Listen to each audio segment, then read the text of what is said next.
Hello friends, আমি Shanti Haldar. Welcome to my channel Shanti's cookbook. আপনি যদি আমার চ্যানেলে নতুন হয়ে থাকেন তাহলে আপনি আমার চ্যানেলটি অবশ্যই সাবস্ক্রাইব করুন আর পাশে থাকা বেল আইকনটি ক্লিক করবেন। আমি আপনাদের আজ শেখাবো কিভাবে খুব অল্প সময়ে নিরামিষ আলুর দম তৈরি করা যায়। তাহলে চলুন বন্ধুরা, নিরামিষ আলুর দম তৈরি করতে আমার কি কি উপকরণ লাগবে দেখে নেই। আমি 6টা আলু সেদ্ধ করে দুভাগ করে কেটে নিয়েছি। ফোড়নের জন্য নিয়েছি 2টো তেজপাতা, একটা দারচিনি আর 4 পিস এলাচ। একটা মাঝারি সাইজের টমেটো ছোট করে টুকরো করে কেটে নিয়েছি।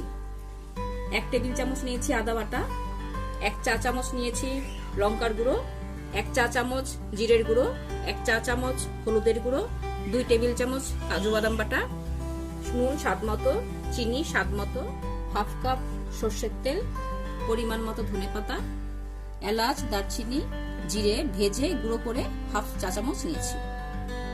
তাহলে চলুন আমরা রান্নাটা শুরু করছি। প্রথমে আমি গ্যাসটা ধরিয়ে নিলাম। কড়াইটা গরম হওয়া অবধি আমি ওয়েট করছি। আমার কড়াইটা গরম হয়ে গেছে। এর মধ্যে আমি অল্প তেল দিয়ে দিচ্ছি।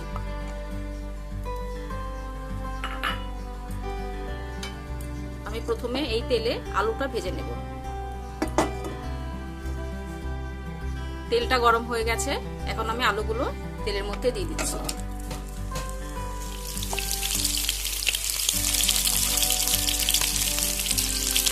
আলুগুলো লাল লাল করে ভেজে নিতে হবে।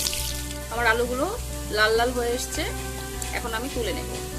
একটু ভালো করে লাল লাল করে ভেজে নেবেন সবাই।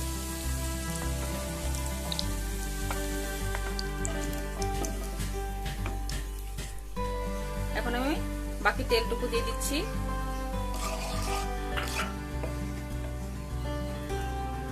এর মধ্যে ফোড়নটাও আমি দিয়ে দিচ্ছি।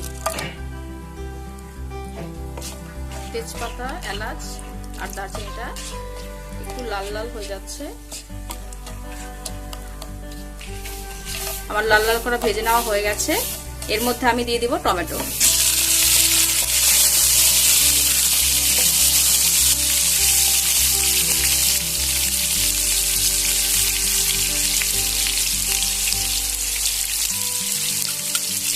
আদা বাটাটা দিয়ে দিচ্ছি।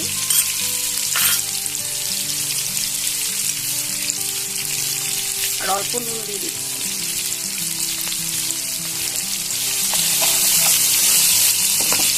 টমেটোটা আমি খুব ভালোভাবে লাল করে ভেজে নেব।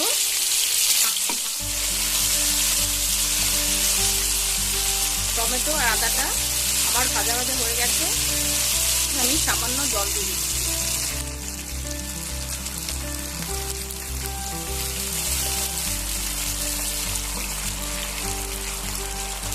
হলুদের গুঁড়ো দিলাম, লঙ্কার গুঁড়োটাও দিয়ে দিচ্ছি আর জিরের গুঁড়োটাও দিয়ে দিলাম। এখন এই মশলাটা আমি খুব ভালোভাবে কষিয়ে নেব।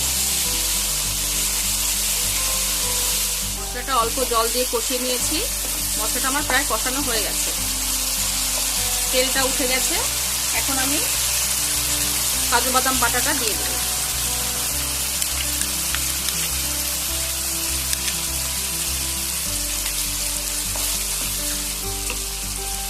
আরেকটু জল দিয়ে দেবো কাজু বাদামটা কষানোর জন্য।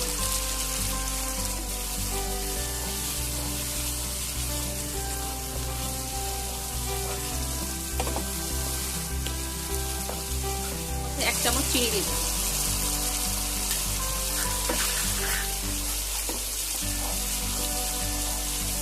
মশলাটা আমাকে খুব ভালোভাবে কষাতে হবে যেন কাঁচা মশলার গন্ধটা না বের হয়।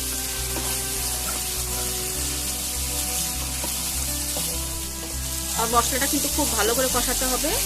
একদম তেল উঠে গেছে আর মশলাগুলো ভাজা ভাজা বোঝা যাচ্ছে।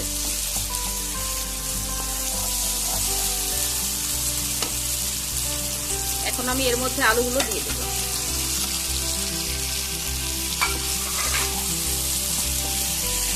আলুগুলো দিয়ে একটু ভালো করে নেড়ে দিতে হবে।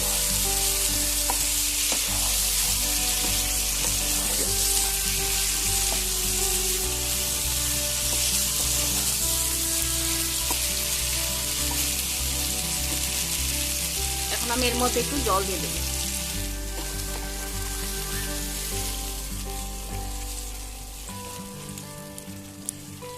গ্যাসটা একটু কমিয়ে আলুটা আমি এখন ঢেকে দেবো, যেন আলুটা মধ্যে মশলাগুলো সব ঢুকে যায়।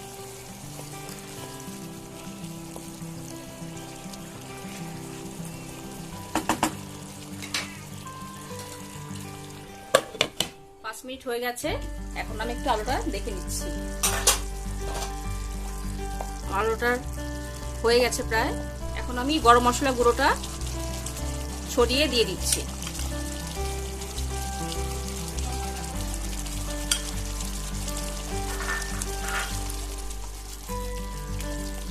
একটু নাড়া দিয়ে নিচ্ছি যেন মশলাটা সব আলুর সাথে মিশে যায়।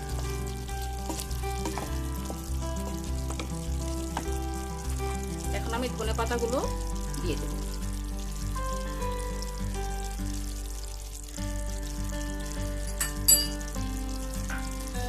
আমি জাস্ট 2 মিনিট ঢেকে দেবো, একদম কম আছে। আমার 2 মিনিট হয়ে গেছে, আমার আলুর দম রেডি। গ্যাসটা আমি বন্ধ করে দিচ্ছি। বন্ধুরা, তাহলে রেডি হয়ে গেল আমার নিরামিষ আলুর দম। যদি আপনাদের এই রেসিপিটি পছন্দ হয়ে থাকে তাহলে অবশ্যই লাইক, শেয়ার ও কমেন্টস করবেন আর সাবস্ক্রাইব করতে ভুলবেন না। আমি আবার আপনাদের সামনে হাজির হব নতুন রেসিপি নিয়ে পরের ভিডিওতে।